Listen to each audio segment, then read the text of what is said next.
Alright everybody, welcome back. So today is paint day, finally. We're getting ready to tape this thing off and get started.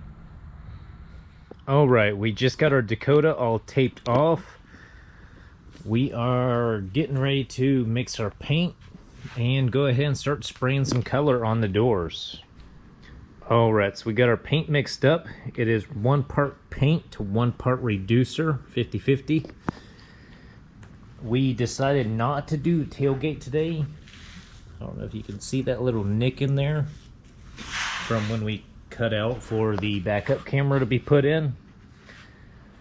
And with that nick, being I hate it right now, I'll hate it after it's painted, and you do not want to be body working over fresh paint. So we are going to delay this a day, and we'll be painting it when we paint the bed over here. But for now, we got our paint mixed up, so we're going to be going ahead and spraying. So we already used a tack rag to make sure there's no dirt and dust on the side of these panels. We're getting ready to plug our gun into the air hose, set our PSI, and start going.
Alright, we got our first 2 coats done.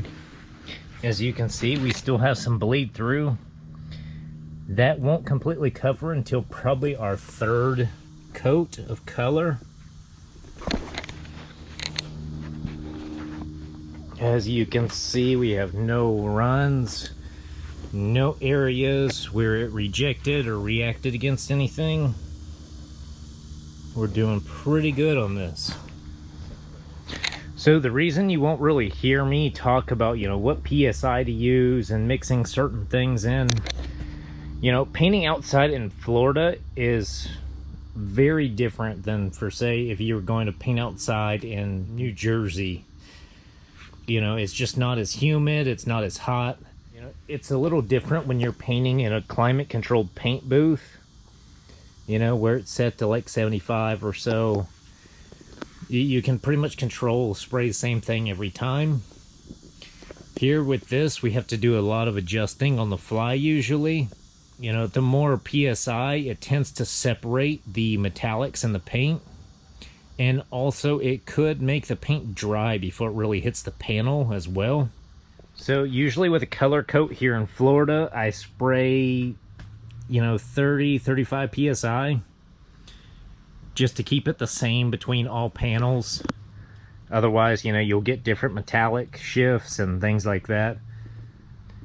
And me personally, although some people tend to disagree, on the original base color coat, the first coat, I usually try to mix in 10% Bulldog adhesion promoter.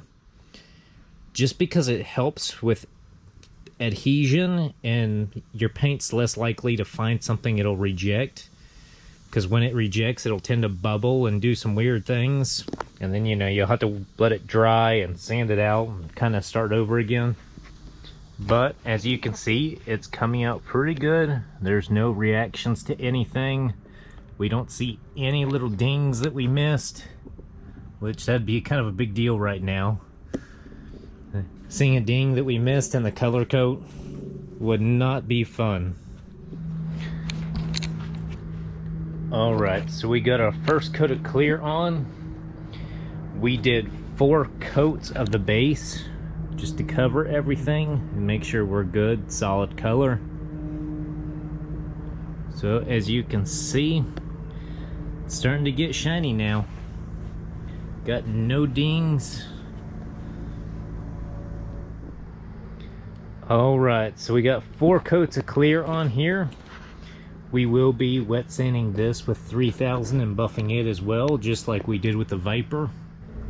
I don't know if y'all remember that dent that was up here on the back of the door. Completely gone. Guess where else we didn't use a gallon of Bondo that came out smooth? That is right, driver door. How about that?